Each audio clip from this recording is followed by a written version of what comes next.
Friends as we all know हमारे 4 parts complete हो चुके हैं, जिसमें हमने union and territory, citizenship, fundamental rights, DPSP and even fundamental duties को कंप्लीट करा है।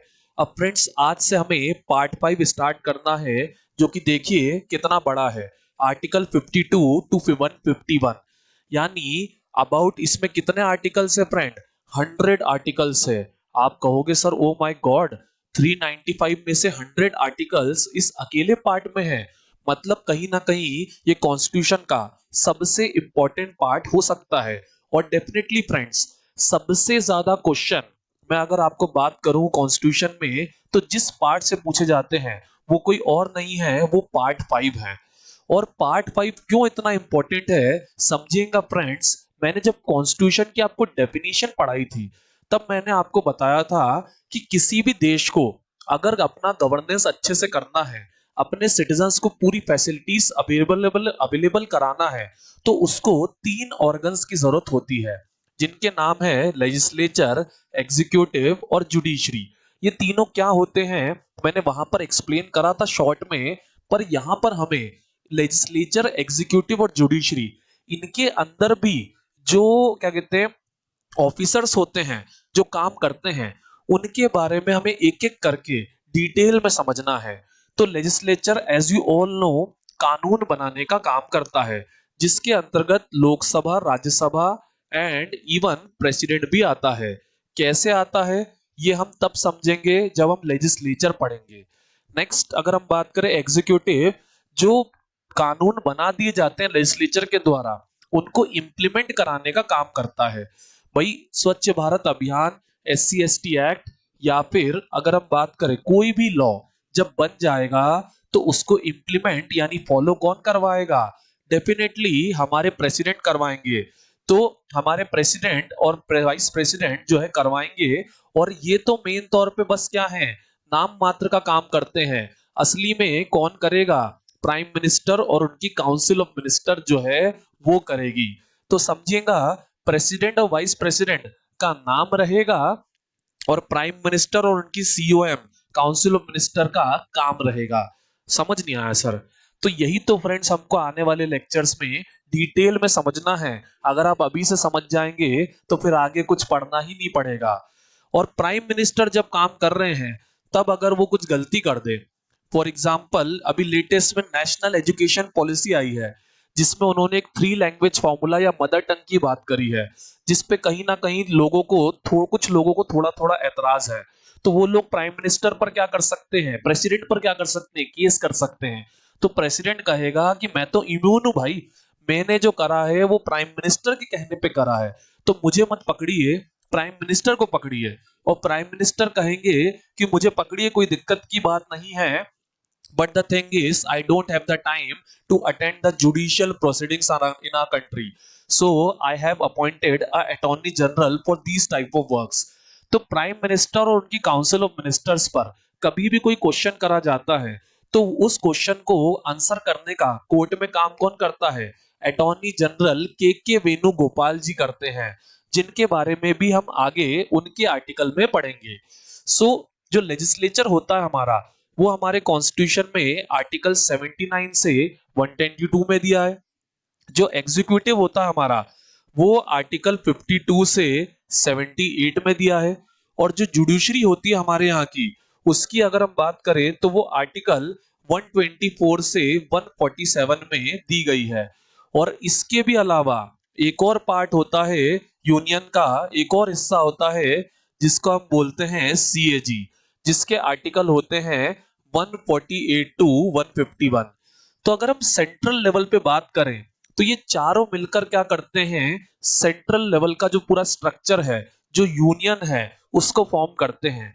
लेजिस्लेचर लॉ बनाता है, एग्जीक्यूटिव उन्हें फॉलो कराता है, जुडिशरी ये चेक करती है कि इसको फॉलो जो करवाया जा रहा है वो ऐसा तो नहीं कि कॉन्स्टिट्यूशन के खिलाफ है।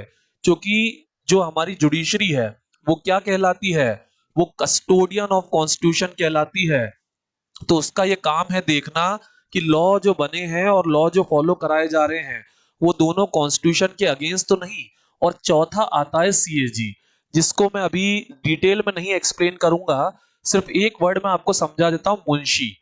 भाई जब बड़े लेवल का ऑर्गेनाइजेशन चलता है, समझिएगा, हमारी कंट्री में जो यूनियन है वो भी एक तरह का क्या है, एक बहुत बड़ा ऑर्गेनाइजेशन है। तो बड़े लेवल के ऑर्गेनाइजेशन में क्या होता है, पैसा आता है और पैसा जाता है, दोनों को क्या चाहिए, दोनों का एक स्ट्रॉन्ग हिसाब चाहिए। तो वो स्ट्रॉन्ग हिसाब करने का काम किसका है, मुंशी का होता है, जिसको हम कहते हैं controller and auditor general of India, CAG, जो कि आर्टिकल 148 से 151 में रहेगा। अब फ्रेंड्स हमें जो सबसे पहले स्टार्ट करना है वो है आर्टिकल 52। आर्टिकल 52 जिसके अंतर्गत कौन आएंगे, जिसके अंतर्गत आएंगे हमारे सारे एग्जीक्यूटिव्स। अब एग्जीक्यूटिव्स में देखिए पहला नाम किसका है, प्रेसिडेंट का है। तो हम एग्जीक्यूटिव में स्टार्ट किससे करेंगे, प्रेसिडेंट से करेंगे। सर सबसे पहला तो मेरा एक सवाल है कि प्रेसिडेंट को सबसे पहले क्यों डाला गया। भाई he is the first citizen of India. As we all know, भाई कंट्री का फर्स्ट सिटीजन कौन होता है, प्रेसिडेंट होता है। तो यूनियन में भी पहला आर्टिकल किसका दे दिया, प्रेसिडेंट का ही दे दिया। सर ये सब तो ठीक है, पर मैं हमेशा कंफ्यूज रहता हूं कि प्रेसिडेंट और प्राइम मिनिस्टर, इन दोनों में क्या फर्क है।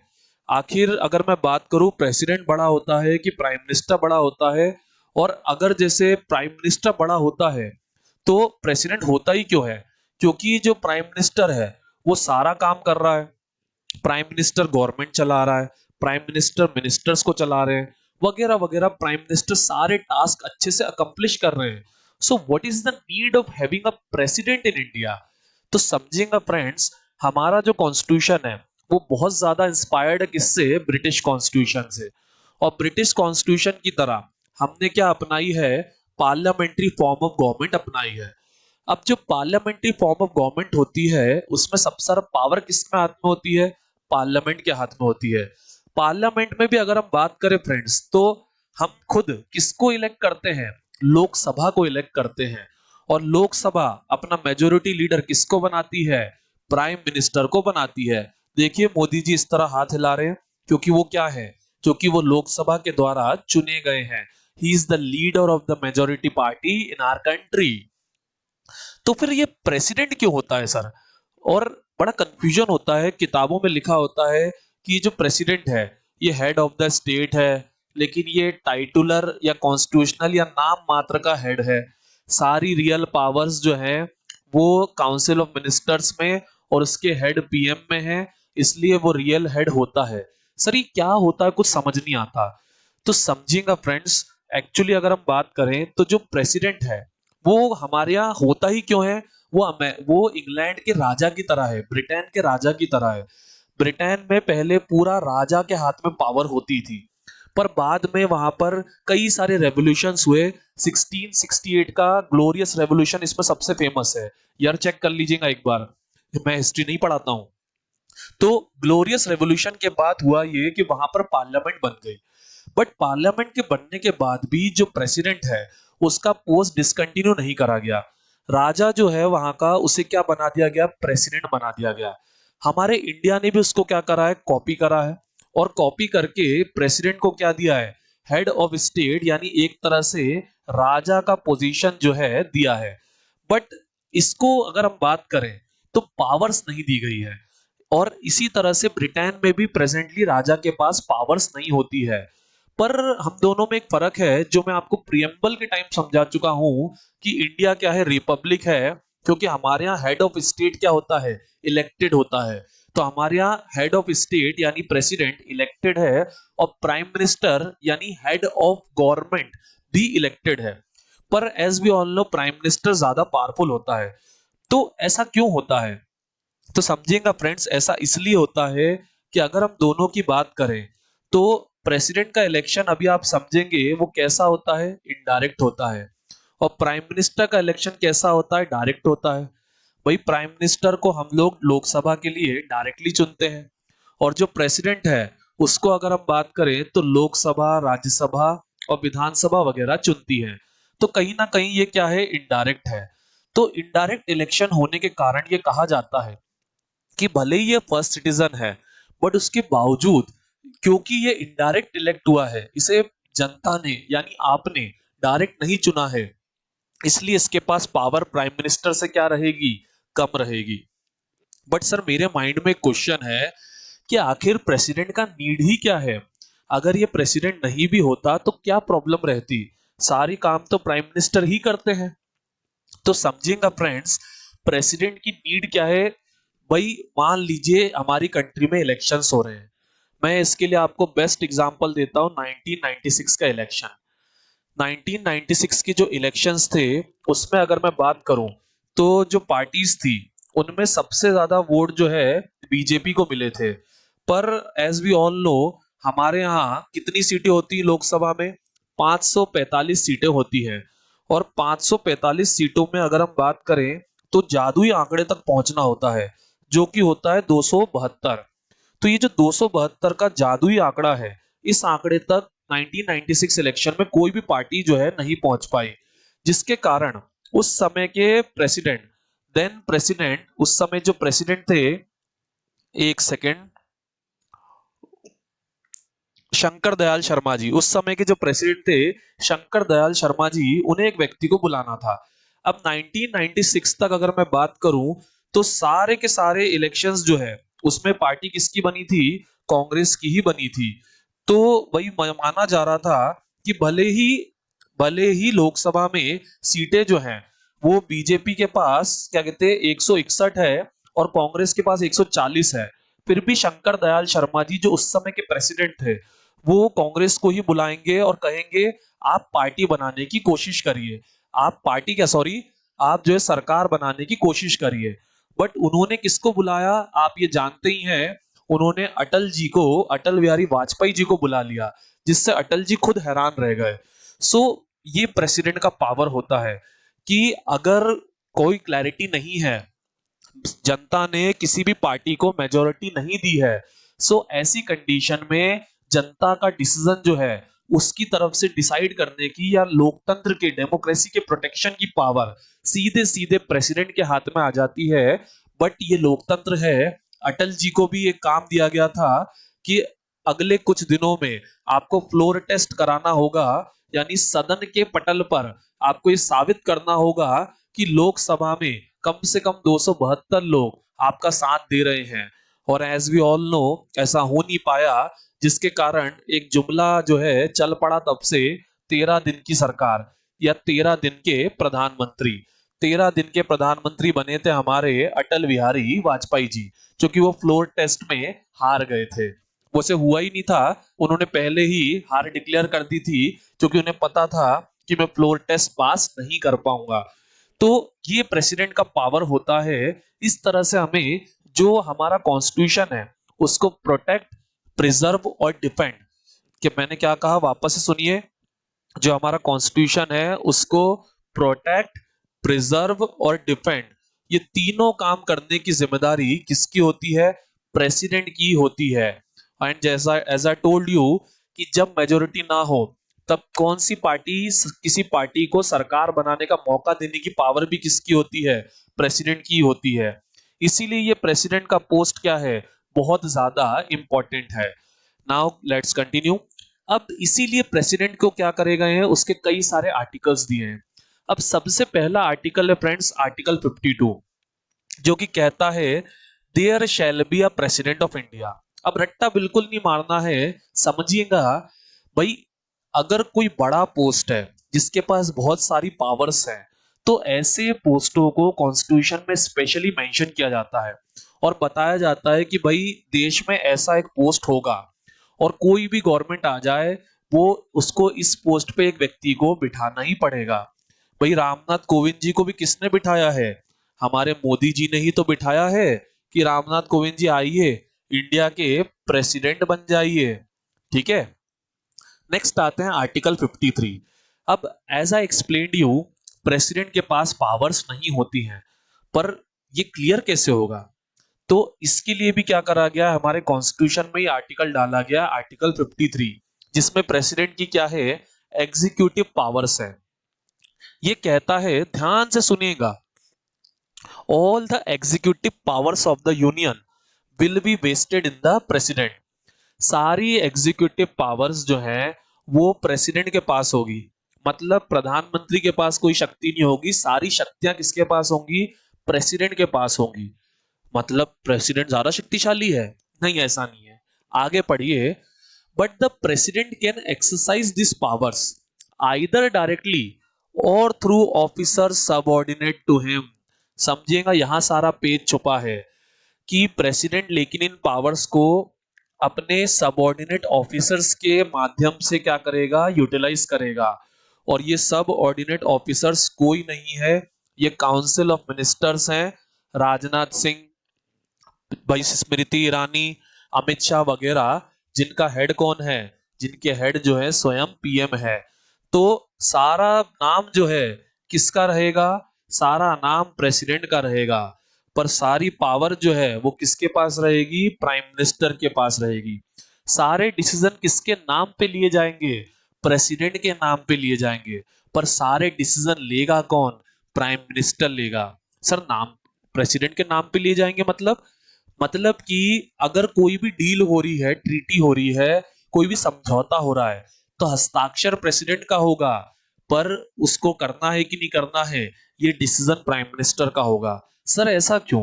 क्योंकि India is a democracy my friends, and in a democracy the rule should be of the citizens or the representatives elected by them, and prime minister is a representative directly elected by you, and president is a representative indirectly elected by you. Indirectly means the Lok Sabha and Rajya Sabha, which are elected by you only, has elected the president. So president ने अपना post indirect election से लिया है, इसलिए उनके पास powers come है।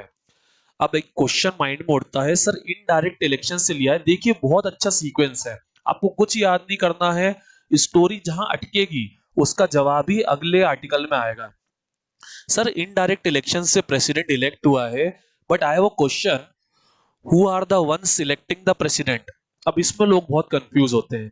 So think carefully, मुझे बताइए, प्रेसिडेंट किसी स्टेट का होता है कि पूरे इंडिया का होता है?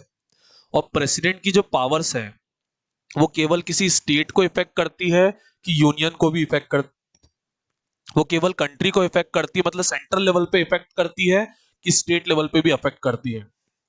भाई डेफिनेटली प्रेसिडेंट पूरे इंडिया का है, वो फर्स्ट सिटीजन ऑफ इंडिया है, वो पूरे इंडिया को रिप्रेजेंट कर रहा है। तो उसके इलेक्शन में भाई लोकसभा राज्यसभा तो पार्ट लेंगी ही लेंगी, पर उनके साथ में कौन पार्ट लेगा? जो विधानसभा है, लेजिस्लेटिव असेंबलीज है, वो भी पार्ट लेंगी। इसीलिए प्रेसिडेंट के इलेक्शन में कौन कौन पार्ट लेता है? भाई पार्लियामेंट पार्ट लेती है, लेजिस्लेटिव असेंबलीज पार्ट लेती है, और जो यूनियन टेरिटरीज हैं उनकी भी लेजिस्लेटिव असेंबली, दिल्ली और पुडुचेरी।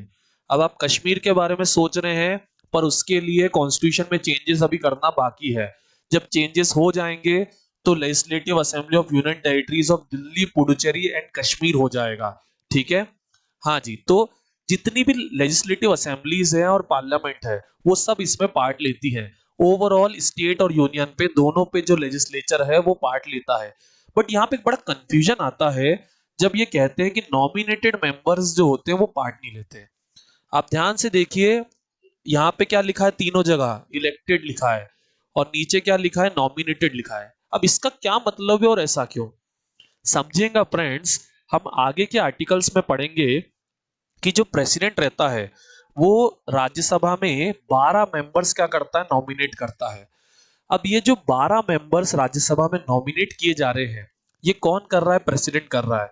मतलब आप ऐसा समझो कि आप क्या कर रहे हो? अपने अंडर काम करने वाले को चुन रहे हो। सलमान खान ने एक टाइम कहा था कि अगर मेरे नौकर मुझे अवार्ड दे रहे हैं तो क्या मैं वो अवार्ड ले रहा हूं तो बहुत बड़ा काम कर रहा हूं? तो उन्होंने कहा था, लोगों ने कहा था, बिल्कुल नहीं साहब, आप अपने नौकरों से अवार्ड मत लीजिए। सॉरी टू से, पर इससे आपको अच्छा एक्सप्लेन होगा। उसी तरह से प्रेसिडेंट क्या कर रहा है? भाई 12 लोगों को नॉमिनेट कर रहा है।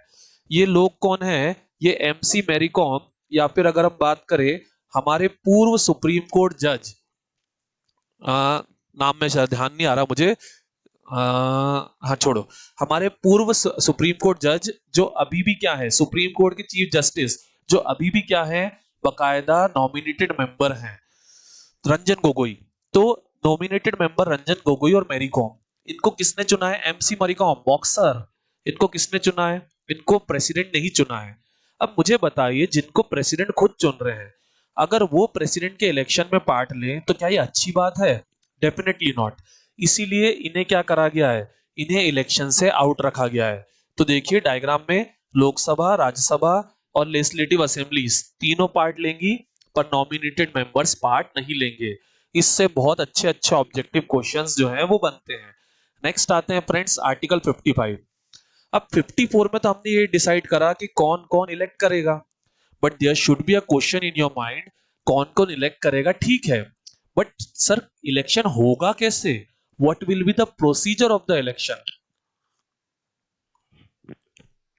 तो प्रोसीजर ऑफ द इलेक्शन दी है आर्टिकल 55 में फ्रेंड्स। अब फ्रेंड्स ये वाला जो आर्टिकल है, इसको हम अपनी मेंस की क्लास में समझेंगे, क्योंकि इस अकेले आर्टिकल को अगर मैं आपको समझाने गया तो कम से कम मुझे 1.5 घंटा चाहिए इस अकेले आर्टिकल को एक्सप्लेन करने के लिए।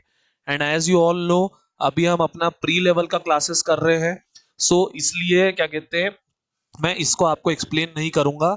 बस ये टर्म्स पढ़ लीजिए, proportional representation, single transferable vote और सीक्रेट बैलेट। अगर एक लाइन में बोलूं या एक लाइन में थोड़ा शॉर्ट में ऐसे ही एक्सप्लेन करने की कोशिश करूं, तो भाई स्टेट और यूनियन दोनों का वेटेज इक्वल होगा। जिस राज्य से विधानसभा मेंबर ज्यादा होंगे उसका प्रोपोर्शन ज्यादा होगा, लाइक यूपी, उसके वोट की वैल्यू ज्यादा होगी, और लोकसभा की वोट की वैल्यू उससे भी ज्यादा होगी। इसके अलावा वोट जो है ट्रांसफरेबल रहेंगे, वोट जो है वो ट्रांसफर हो पाएंगे। अगर आपका कैंडिडेट लास्ट आ रहा है तो आपके वोट दूसरों को ट्रांसफर हो जाएंगे। और जो वोटिंग है वो सीक्रेट बैलेट से होगी, गुप्त मतदान होगा, किसी को भी पता नहीं पड़ेगा कि आपने किसको वोट दिया है। और इस पर बड़ी अच्छी कहानी है जो मैं आपको मेंस की क्लासेस में सुनाऊंगा, 1969 की, जब इंदिरा जी ने कहा था मन की आवाज, और बकायदा मेजोरिटी पार्टी का पहली बार और आज तक इकलौती बार मेजोरिटी पार्टी का बंदा बकायदा इलेक्शन हार गया था, नीलम संजीव रेड्डी जी, और अपोजिशन पार्टी का व्यक्ति जो है वो इलेक्शन जीत गया था, वीवी गिरी जी। नहीं समझ आया है? मेंस की क्लासेस में अच्छे समझेंगे। अब ये हमारे आर्टिकल 55 में इतना दिया है, पर इसके अलावा भी एक चीज समझिए भाई, प्रेसिडेंट का इलेक्शन हो रहा है, भाई फर्स्ट सिटीजन ऑफ इंडिया का इलेक्शन हो रहा है। आप एक चीज समझो, जैसे क्लास में भी आप मॉनिटर के लिए खड़े होना चाहते हो, तो भाई आपके आगे पीछे लोग बाग होने चाहिए जो आपको बोले कि नहीं नहीं इन्हीं को बनाइए, इन्हीं को बनाइए, इनसे अच्छा काम हमें नहीं लगता कोई और कर पाएगा। तो उसी तरह से प्रेसिडेंट को भी क्या चाहिए, 50 लोग प्रपोजर चाहिए और 50 लोग सेकेंडर्स चाहिए। मतलब ऐसे लोग जो प्रपोज करें कि इन्हें प्रेसिडेंट बनाए, और दूसरा ऐसे लोग जो प्रपोज करें, जो इनके प्रपोजल को एक्सेप्ट करें कि हाँ भैया इन्हें ही प्रेसिडेंट बनाए। अब ऐसा क्यों? अब फ्रेंड समझिएगा, 4,800 4,894 इतनी बड़े नंबर के लोग जो है करीब करीब वोटिंग में पार्ट लेते हैं, लगभग 5,000 लोग। अब अगर 5,000 में से आप 100 लोग भी नहीं जुटा पा रहे हैं, सो भाई कैसे मान ले कि आप ये इलेक्शन जीत पाओगे? तो इलेक्शन में हर कोई खड़ा ना हो जाए, इसलिए ये पॉइंट भी ऐड करा गया है। ये कॉन्स्टिट्यूशन में ऐड नहीं है, ये लीगल वेज में पॉइंट ऐड है। इसके अलावा आपको एक सिक्योरिटी डिपॉजिट जमा करना होता है 15,000 का। अब आप कहोगे सर डिपॉजिट क्यों जमा करा जा रहा है? डिपॉजिट इसलिए जमा कराया जा रहा है कि ये कंफर्म करा जा सके कि आप इलेक्शन के लिए क्या हो, सीरियस हो। ऐसा ना हो कि हर कोई बोल दे, ऐरा गैरा नत्थु खैरा बोले मुझे इलेक्शन में खड़ा होना है, तो सर सिक्योरिटी डिपॉजिट है, बाद में वापस मिल जाएगा। हाँ, लेकिन अगर आपको 1/6 वोट ना मिले, जो टोटल वोट्स है उसके अगर आपको 1/6 वोट ना मिले, तो आपका ये जो डिपॉजिट है ये क्या कर दिया जाएगा, आपको वापस नहीं दिया जाएगा। इसको आप लोग एक बड़े ही मजेदार टर्म से जानते हैं, जमानत जब्त हो जाएगी। और कई बार इलेक्शंस में बोलते भी है नेता कि तेरी तो मैं जमानत ही जब्त करा दूंगा। तो उसमें उनका मतलब ये होता है कि मैं तुझे इतने वोट भी नहीं मिलने दूंगा कि तुझे तेरा सिक्योरिटी डिपॉजिट वापस मिल पाए। अब प्रेजेंट में अगर हम प्रेसिडेंट्स की बात करें, तो हमारे आज तक के एक ही प्रेसिडेंट है जिन्होंने 2 बार लगातार प्रेसिडेंट का पोस्ट संभाला है, and I guess you all know that is Rajendra Prasad. Doctor Rajendra Prasad first president of India 1952 से 1962, लगातार 2 बार इंडिया के प्रेसिडेंट रहे थे वो। अब एक क्वेश्चन उठता है कि लेकिन अगर प्रेसिडेंट के इलेक्शन में, अब आप सोचो कि अभी क्यों बताया, अगर प्रेसिडेंट के इलेक्शन में कोई डिस्प्यूट हो जाए या कोई झगड़ा हो जाए तो वो कौन सॉल्व करेगा?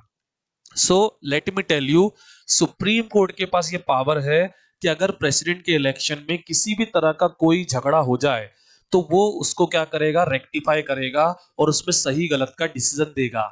1957 के इलेक्शन में ऐसा हो भी चुका है। भाई डॉक्टर राजेंद्र प्रसाद जी जो है, जब इलेक्शन के लिए खड़े हुए थे तो उस समय कुछ स्टेट्स में प्रेसिडेंट रूल लगा हुआ था, जिसके कारण लोगों ने मुद्दा उठाया था कि भाई पूरा का पूरा सारे स्टेट्स तो अभी है ही नहीं इलेक्शन में, तो आप कैसे राजेंद्र प्रसाद जी को हम प्रेसिडेंट मान ले। तो उस समय कोर्ट ने डिसीजन दिया था कि प्रेसिडेंट का इलेक्शन एक ऐसा प्रोसीजर है जो किसी भी कंडीशन में नहीं रुक सकता। तो इसलिए अगर 2-3 स्टेट में प्रेसिडेंट रूल लगा है और वो इलेक्शन में पार्ट नहीं ले पा रहे हैं तो भी राजेंद्र प्रसाद जी का इलेक्शन वैलिड माना जाएगा, उसको आप कैंसल आउट नहीं कर सकते, क्योंकि प्रेसिडेंट हमारे हेड ऑफ स्टेट का पोस्ट है और हेड ऑफ स्टेट का पोस्ट किसी भी कंडीशन में खाली नहीं रह सकता, उसका इलेक्शन कुछ भी हो जाए रोका नहीं जा सकता है। आई गेस आपको अच्छे से क्लियर हुआ होगा। अब एक चीज और समझिए, अब प्रेसिडेंट का मान लीजिए इलेक्शन हो गया। अब इलेक्शन हो गया तो एक सवाल उठता है कि प्रेसिडेंट कितने समय तक अपने पोस्ट पर रहेगा। तो प्रेसिडेंट कितने समय तक अपने पोस्ट पर रहते हैं फ्रेंड्स? 5 साल के लिए। भाई हम सब जानते हैं, और प्रेजेंट जो है हमारे प्रेसिडेंट कौन है? हमारे प्रेजेंट प्रेसिडेंट है रामनाथ कोविंद जी। अब मान लीजिए रामनाथ कोविंद जी, भाई प्रेसिडेंट की बड़ी झांकी होती है। भाई प्रेसिडेंट जो है 5 स्टार होटलों में घूमता है, कारों में आता जाता है, पर उसकी कोई प्राइवेट लाइफ नहीं होती है। और मान लीजिए इसी कारण रामनाथ कोविंद जी ऊब जाए, बोले मुझे तो आम आदमी का जीवन जीना है, मैं ये प्रेसिडेंट का लाइफ नहीं जीना चाहता। तो ऐसी कंडीशन में वो क्या कर सकते हैं? रिजाइन कर सकते हैं। पर सवाल उठता है वो अपना रेजिग्नेशन किसको देंगे? तो वो अपना रेजिग्नेशन देते हैं किसको? अपने वाइस प्रेसिडेंट को। और सेम तरह से अगर वाइस प्रेसिडेंट भी रिजाइन करना चाहे तो वो किसको देते हैं? प्रेसिडेंट को। सो प्रेसिडेंट और वाइस प्रेसिडेंट दोनों एक दूसरे को अपने रेजिग्नेशन हैंड ओवर करते हैं। बिल्कुल कनेक्टिविटी में समझता हूं मैं, आपको समझ में आ रहा होगा। पर मान लीजिए रामनाथ कोविंद जी रिजाइन नहीं करते हैं। भाई आज तक तो इंडिया के किसी भी प्रेसिडेंट ने रिजाइन नहीं किया है। भाई भारत के राजा बन गए हैं, क्यों रिजाइन करेंगे आखिर? तो ऐसी कंडीशन में क्या हो सकता है? भाई आपका री इलेक्शन होगा कि नहीं होगा? मान लीजिए रामनाथ कोविंद जी कहें मोदी जी से जाके वंस मोर, तो वंस मोर हो पाएगा कि नहीं? So definitely we all know Rajendra Prasad ji 2 बार वाइस प्रेसिडेंट बने थे, तो 2 बार प्रेसिडेंट बने थे, सॉरी। तो इसी तरह से हमारे यहाँ एक बात है कि प्रेसिडेंट जो है एक ही व्यक्ति जितनी बार चाहे उतनी बार जो है वो बन सकता है। अब आप कहोगे सर इसमें यूनिक क्या है? ठीक है बन सकता है, तो समझेगा जो अमेरिका है फ्रेंड्स, वहां पर 4 साल का एक प्रेसिडेंट का टेन्योर होता है और एक व्यक्ति मात्र 2 बार ही प्रेसिडेंट बन सकता है। चाहे कुछ भी हो जाए, एक व्यक्ति 2 बार से ज्यादा प्रेसिडेंट नहीं बन सकता है। इसलिए ये बात बहुत इंपॉर्टेंट है। और अमेरिका के प्रेसिडेंट का क्वेश्चन लगातार आप लोगों से एग्जाम में इसलिए पूछा भी जाता है। अब चलिए ये सब तो हो गया। अब एक सवाल और उठता है कि सर ये तो हमको समझ में आ गया प्रेसिडेंट जो है वो कैसे बनते हैं, पर हमारे माइंड में सर एक क्वेश्चन है, क्या हम प्रेसिडेंट बन सकते हैं? तो समझिएगा, मैंने अपने आप को भी फोटो में डाला है ताकि मैं आपको अच्छे से इसको एक्सप्लेन कर सकूं। So what are the qualifications of a president? तो उसमें समझिएगा सबसे पहली क्वालिफिकेशन है सिटीजन ऑफ इंडिया। मतलब डोनाल्ड ट्रम्प जी हमारे इंडिया के प्रेसिडेंट नहीं बन सकते। देखिए कितने दुखी हैं। तो अब ऐसा क्यों? फ्रेंड्स हमारे इंडिया का ये सबसे हाईली रेप्यूटेड पोस्ट है। अब मुझे बताइए, क्या इंडिया के हाईली रेप्यूटेड पोस्ट पर कोई फॉरेनर बैठ सकता है? अगर नहीं समझ पा रहे हैं तो गवर्नमेंट एग्जाम जो है, क्या कोई फॉरेनर दे सकता है इंडिया में? Definitely not. इसलिए पहली क्वालिफिकेशन क्या मांगी जाती है कि सिटीजन ऑफ इंडिया हो। दूसरा, मुझे बताइए क्या मैं प्रेसिडेंट बन सकता हूं? तो भाई मैं नहीं बन सकता, क्योंकि उसके लिए कितनी एज चाहिए फ्रेंड्स, 35 ईयर्स ऑफ एज चाहिए, और मैं तो अभी जवान हूँ, मैं तो अभी मात्र 29 ईयर्स का हूँ। So I can not become the president, तो मैं भी क्रॉस। और तीसरी चीज चाहिए कि आप क्वालिफाइड हो किसके लिए, ध्यान से सुनना। मैं नहीं, ये नहीं कह रहा हूं कि आप लोकसभा मेंबर हो, आप लोकसभा मेंबर बनने के लिए क्या हो, क्वालिफाइड हो। इन शॉर्ट अगर मैं कहूं तो आपकी 30 साल से ऊपर की एज हो, और आपने जो है कोई क्राइम ना कर रखा हो जिसके कारण आपको लोकसभा मेंबर बनने की, आपका कोई क्राइम प्रूवन ना हो, आप क्रिमिनल के तौर पे प्रूवन ना हो, तो ऐसी कंडीशन में मैं लोकसभा मेंबर बनने के लिए क्वालिफाइड हूं। और रामनाथ कोविंद जी बकायदा क्वालिफाइड थे, इसीलिए मोदी जी ने उन्हें क्या करा, उन्हें प्रेसिडेंट बनाया। और देखिए मोदी जी उनको क्या कर रहे हैं, बकायदा मिठाई भी खिला रहे हैं। पर अगर हम बात करें तो जो मोदी जी हैं उन्हें मिठाई खिला रहे हैं, पर रामनाथ कोविंद जी ने एक सवाल पूछ रहे हैं मोदी जी से कि मोदी जी, मेरा घर का एक अच्छा बिजनेस है, क्या क्या मैं बिजनेस भी अपने नाम से रन कर सकता हूँ, ये प्रेसिडेंट के पोस्ट के साथ साथ। तो मोदी जी रामनाथ कोविंद जी को डांट के कहते हैं कि नहीं, you can not have a office of profit when you are a working president. भाई आप प्रेसिडेंट के पोस्ट पर रहते हुए कोई भी ऐसे ऑफिस ऑफ प्रॉफिट पे काम नहीं कर सकते जिससे आपको एक्स्ट्रा सैलरी आ रही है।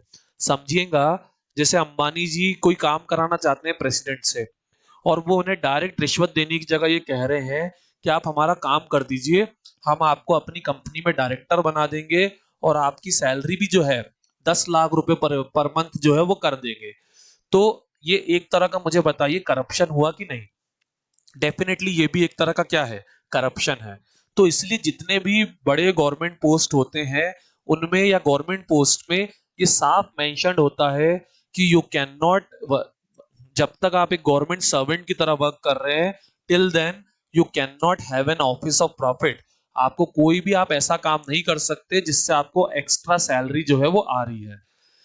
अब रामनाथ कोविंद जी की अगर हम बात करें या किसी की भी बात करें, तो जैसे ही वो इलेक्शन जीतते हैं उसके 10 दिन के अंदर कई एग्जाम्स का क्या होता है, कई बार इंटरव्यू होता है।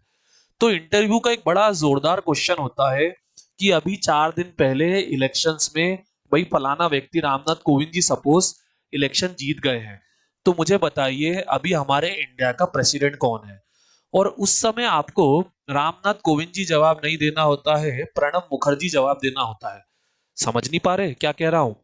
तो समझिएगा फ्रेंड्स, आप जब इलेक्ट हो जाते हो, जब आपको पार्टी इलेक्ट कर लेती है, तब आप इंडिया के प्रेसिडेंट नहीं डिक्लेयर होते। भाई आप प्रेसिडेंट तभी माने जाते हो जब आप क्या लेते हो, शपथ लेते हो। इसीलिए कई बार पिक्चरों में सीन दिखाया जाता है कि कल उसकी शपथ है। भाई सिंघम पिक्चर में याद करिए, कल जयकांत शिकरे की शपथ है, हमें उसके पहले उसको गिरफ्तार करना होगा, उसके बाद हम उसको छू भी नहीं पाएंगे। तो इलेक्ट होने से आप प्रेसिडेंट नहीं बन जाओगे। इलेक्शन के बाद क्या जरूरी है, ओथ जरूरी है, शपथ जरूरी है, जो कि मैं आपको बता चुका हूं, प्रोटेक्ट, प्रिजर्व एंड डिफेंड। बहुत ही यूनिक शपथ रहती है इनकी, इनके अलावा ये शपथ किसी को भी नहीं मिलती है, क्योंकि he is the what, protector, preserver and defender of the constitution. और क्यों है, कैसे है, ये हम लेक्चर की स्टार्टिंग में आज समझ चुके हैं। अब सवाल ये उठता है, इनको ओथ दिलाएगा कौन, क्योंकि ये तो खुद क्या है, फर्स्ट सिटीजन ऑफ इंडिया है। और हमारे जितने भी बड़े कॉन्स्टिट्यूशनल पोस्ट हैं, आप कल के लेक्चर में पावर्स ऑफ प्रेसिडेंट में देखेंगे कि सारे बड़े पोस्ट वालों को ये खुद क्या करते हैं, शपथ दिलाते हैं। तो इनको शपथ कौन दिलाएगा, तो इनको शपथ दिलाते हैं CJI, chief justice of India, जो कि उस समय थे जे एस केहर। जे एस केहर उस समय चीफ जस्टिस थे, इसलिए उन्होंने शपथ दिलाई थी। और बकायदा अगर मान लो इनकी तबीयत खराब है या फिर ये अवेलेबल नहीं है, तो सुप्रीम कोर्ट में भी एक नियम चलता है कि जो भी सीनियर जज है, मतलब क्या होता है, करीब 31 के लगभग जजेस रहते हैं, अभी शायद और बढ़ा दिए हैं। तो उन 31 जजेस में जो भी जेएस केहर के बाद सबसे सीनियर जज है, वो क्या करेगा, वो बकायदा जो हमारे प्रेसिडेंट है उन्हें शपथ दिलाएगा, ओथ दिलाएगा। चलिए ओथ भी क्लियर हो गई। अब सब कुछ हो गया, अब आप प्रेसिडेंट बन गए। अब प्रेसिडेंट बनते ही आप जो है अपना बोरिया बिस्तर लेकर कहाँ जाएंगे? भाई राष्ट्रपति भवन में आप जाएंगे। तो जैसा कि आप जानते होंगे भाई, जब भी आपको कोई सरकारी क्वार्टर मिलता है तो उसका आपसे क्या लिया जाता है? रेंट लिया जाता है। भाई जैसे अगर मैं बात करूं एक क्वार्टर का, एक गवर्नमेंट सर्वेंट के लिए, अगर मान लीजिए 5,000 का क्वार्टर है तो गवर्नमेंट सर्वेंट से करीब 1,000 रेंट जो है लिया जाता है। पर मुझे बताइए, इतना बड़ा राष्ट्रपति भवन, क्या इसका रेंट रामनाथ कोविंद जी दे पाएंगे? बिल्कुल नहीं। इसीलिए आर्टिकल 59 जोड़ा गया है, जिसमें इनके ऊपर कुछ कंडीशन भी लगाई गई है और कुछ प्रिविलेज भी दिए गए हैं। तो इनके ऊपर प्रिविलेज, इनको सबसे बड़ा ये है कि इन्हें क्या नहीं देना है, इन्हें राष्ट्रपति भवन का कोई रेंट नहीं देना है। मजाकिया बात है, अंडरस्टूड थी, पर डाल दी गई है तो हम पढ़ा देते हैं। दूसरा, जैसा हमने पीछे पढ़ा, भाई ऑफिस ऑफ प्रॉफिट नहीं चलेगा। तो भाई ये किसी भी हाउस के क्या नहीं रह सकते? पार्लियामेंट के हाउस के मेंबर नहीं रह सकते। इन शॉर्ट, दो दो हाथों में लड्डू नहीं रख पाओगे आप। भाई आप अगर किसी हाउस के मेंबर हैं और आपको प्रेसिडेंट बना दिया है, सो आपको इमीडिएटली उस हाउस की मेंबरशिप छोड़नी पड़ेगी। अदरवाइज आपका प्रेसिडेंट का पोस्ट क्या होगा? चला जाएगा। और वैसे सब खुद से ही छोड़ देते हैं, भाई राजा जो बन गए हैं। इसके अलावा आप मेरी एक बात समझेगा कि प्रेसिडेंट जो होते हैं उनकी कई बार क्या होती है, प्राइम मिनिस्टर से क्लैशेस हो जाती है। भाई ऐसा वैसे रियरली होता है, बट हो जाता है। अगर आप इसके बारे में जानना चाहें तो यूट्यूब पर ज्ञानी जेल सिंह के बारे में आप पढ़ सकते हैं। ज्ञानी जेल सिंह जो है, उनके क्लैशेस अपने प्राइम मिनिस्टर से काफी मशहूर थे। अब मुझे बताइए, मान लीजिए क्लैश हो गया आपके अपने ही प्राइम मिनिस्टर से, या फिर जैसे हम बात करें प्रणब मुखर्जी जी, उन्हें कांग्रेस ने चुना था, पर आप जानते हैं 2014 के बाद उन्हें लीड किसने करा? नरेंद्र दामोदर दास मोदी जी ने करा। सो ऐसी कंडीशन में क्या होगा? सो ऐसी कंडीशन में जो प्रेसिडेंट है, उनके ऊपर ये बाउंडेशन है कि उन्हें क्या करना होगा? उन्हें कॉन्स्टिट्यूशन के अकॉर्डिंग चलना होगा। अगर वो प्राइम मिनिस्टर की कोई भी कॉन्स्टिट्यूशनल बात मानने से इनकार करते हैं तो वो वायलेशन ऑफ कॉन्स्टिट्यूशन होगा, जिसके तहत उनका क्या हो सकता है? इम्पीचमेंट हो सकता है। स्टोरी समझ लीजिए, आर्टिकल्स आपको अपने आप सीक्वेंस में याद होंगे। और अगर वो कॉन्स्टिट्यूशनल बात है और नहीं मान रहे हैं तो इम्पीचमेंट हो जाएगा, निकाल दिया जाएगा। और अगर बात कॉन्स्टिट्यूशनल नहीं है, सो उस कंडीशन में भाई प्राइम मिनिस्टर कुछ भी हो जाए, फोर्स नहीं कर सकते प्रेसिडेंट को। और उनकी जो सैलरी है, उनकी जो अलाउंसेस है, भत्ते हैं, और उनकी जो पावर से शक्तियां है, वो उनके क्या कहते हैं, टेन्योर के दौरान कम नहीं किए जा सकते हैं। मतलब समझिएगा, रामनाथ कोविंद जी की कोई बात अगर बुरी लग जाती है नरेंद्र दामोदर दास मोदी जी को, तो वो अगर कॉन्स्टिट्यूशन में भी कोई चेंजेस करते हैं कि अब से राष्ट्रपति के पास ये फलाना पावर नहीं रहेगी, तो रामनाथ कोविंद जी के पास तो वो पावर रहेगी, पर उनके बाद जो भी प्रेसिडेंट आएगा उसके पास वो पावर नहीं रहेगी। इसके बाद आइए हम नेक्स्ट, लास्ट पॉइंट। भाई जितने भी प्रेसिडेंट होते हैं उनके पास पर्सनल इम्यूनिटी इम्यूनिटी रहती है। ये बात समझ नहीं आती। तो समझिएगा फ्रेंड्स, कि जो प्रेसिडेंट होता है उसके पास पर्सनल इम्यूनिटी होती है। इसका मतलब समझिए, भाई मुझे बताइए, प्रेसिडेंट सारा काम जो है, जो भी वो डिसीजन लेते हैं, भाई वो किसके कहने पे होता है? भाई प्राइम मिनिस्टर के कहने पे होता है। अब प्रेसिडेंट डिसीजन किसके कहने पे ले रहा है? प्राइम मिनिस्टर के कहने पे ले रहा है।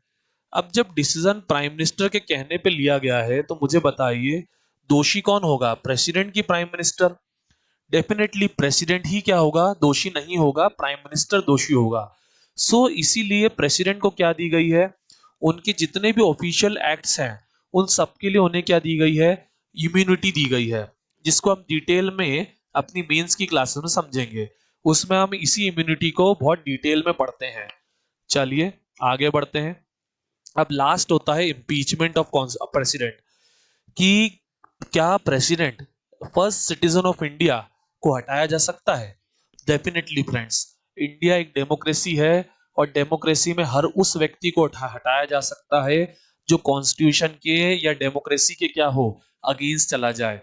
तो बकायदा कॉन्स्टिट्यूशन में मेंशन्ड है कि वॉयलेशन ऑफ कॉन्स्टिट्यूशन अगर हो तो प्रेसिडेंट को उसके पोस्ट से हटाया जा सकता है। वॉयलेशन ऑफ कॉन्स्टिट्यूशन का एग्जांपल मैं अभी हाल ही में आपको दे चुका हूं। अब लेकिन सवाल उठता है कि आज तक कितने प्रेसिडेंट उनके पोस्ट से हटाए गए हैं। So friends, zero. आज तक एक भी प्रेसिडेंट उसके पोस्ट से नहीं हटाया गया है। सभी प्रेसिडेंट्स ने अपना टेन्योर तक इवन कंप्लीट किया है, एक्सेप्ट जाकिर हुसैन जी एंड फखरुद्दीन अली अहमद जी, जिनके कारण ये अफवाह उड़ गई थी कि भाई राष्ट्रपति भवन में कोई भूत रहता है जो मुस्लिम प्रेसिडेंट्स को मार डालता है। पर एपीजे अब्दुल कलाम जी ने टेन्योर कंप्लीट करके इस अफवाह को गलत साबित किया था। तो आज तक कोई भी प्रेसिडेंट नहीं हटाया गया है, बट फिर भी अगर प्रेसिडेंट को इम्पीच करने की बारी आए तो कैसे किया जाएगा? तो समझिएगा फ्रेंड्स, प्रेसिडेंट को इम्पीच करने का जो प्रपोजल है वो किसी भी हाउस के द्वारा इनिशिएट यानी शुरू करा जा सकता है। पर एक बात समझिए, जब हम किसी व्यक्ति को कहते हैं कि तुमने गलत करा, तो हम उसको क्या करते हैं, उसको एक सफाई देने का मौका देते हैं।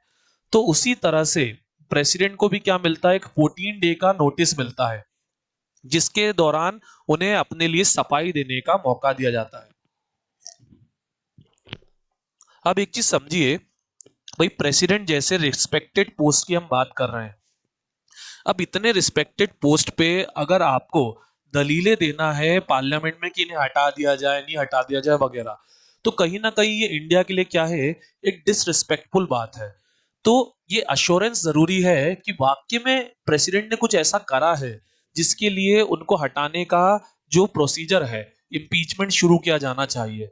तो इसको अश्योर करने के लिए लोकसभा या राज्यसभा, जिस भी हाउस में प्रेसिडेंट को हटाने का प्रोसीजर लाया गया है या लाने की इनिशिएशन करा गया है, उस हाउस में उस हाउस के एक चौथाई मेंबर, 1/4 मेंबर, मतलब अगर 100 है तो 100 में से 25 मेंबर को क्या करना होगा, साइन करना होगा।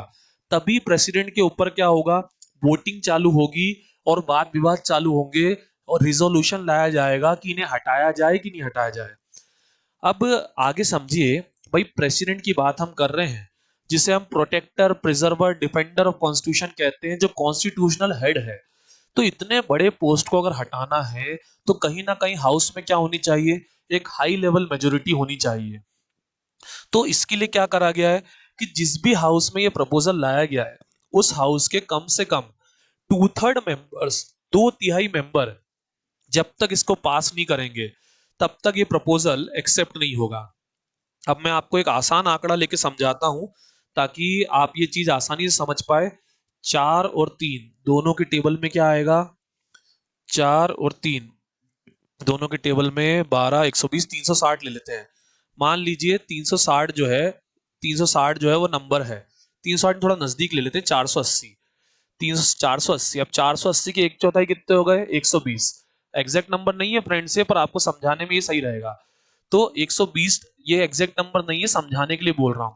480 में से 120 लोगों के क्या लगेंगे, हस्ताक्षर लगेंगे। पर उसके बाद जब वोटिंग होगी तो 480 के 2/3, यानी अगर मैं बात करूं तो 16320, 320 लोग, देखिए कितना बड़ा फिगर आ गया। एग्जैक्ट आंकड़ा तो ये 366 के लगभग है। 320 लोगों के लगभग को क्या चाहिए होगा, भाई वोट चाहिए होगा कि इन्हें निकाल दो।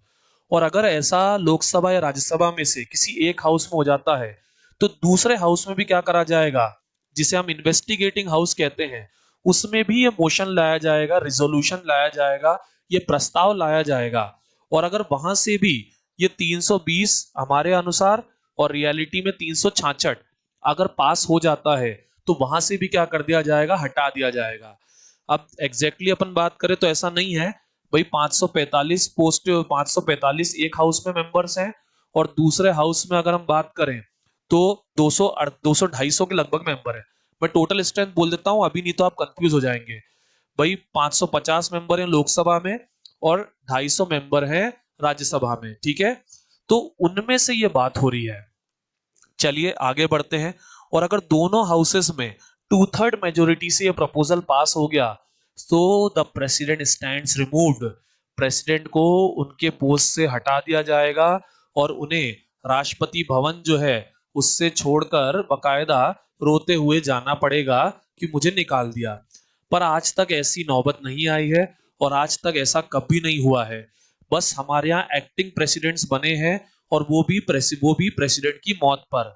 तो जाकिर हुसैन जी की मौत पर बीबी गिरी जी एक्टिंग प्रेसिडेंट बने थे और फकरुद्दीन अली अहमद जी की मौत पर जो बीडी जत्ती जो है वो एक्टिंग प्रेसिडेंट बने थे। अदर देन दैट हमारे हर प्रेसिडेंट ने अपना टेन्योर जो है पूरे 5 साल का कंप्लीट किया है और प्रेजेंट प्रेसिडेंट हमारे रामनाथ कोविंद जी है। अब इसमें प्रेसिडेंट से रिलेटेड कुछ मजेदार फैक्ट्स रहते हैं जो फ्रेंड्स आपसे एग्जाम में पूछे जाते हैं, तो मैं आपको सजेस्ट करूंगा कि विकिपीडिया पे आप प्रेसिडेंट की लिस्ट खोलें, वहां पर आपको कुछ मजेदार फैक्ट्स जो है मिल जाएंगे। इसके अलावा प्रेसिडेंट जो है इनको याद रखने का कई बार बच्चे मुझसे पूछते हैं, तो इनको याद रखने की मैं आपको एक ट्रिक बता देता हूं। राजू की राधा जाकर गिरी, फकरुद्दीन रेड्डी की जेल में, तब राम शंकर नारायण की कलम से प्रतिभा निकली प्रणब के साथ। राजू की राधा जाकर गिरी, फकरुद्दीन रेड्डी की जेल में, तब राम शंकर नारायण की कलम से प्रतिभा निकली प्रणब के साथ। चलिए फ्रेंड्स, मैं समझता हूं आपको पूरा प्रेसिडेंट अच्छे से क्लियर हो गया होगा। That's all for now. इसके आगे हम कल मिलते हैं और कल अपनी क्लासेस कंटिन्यू करते हैं। कोई भी डाउट हो फ्रेंड्स, कमेंट सेक्शन में मुझे आप बता सकते हैं। चलिए टाटा, बाय बाय।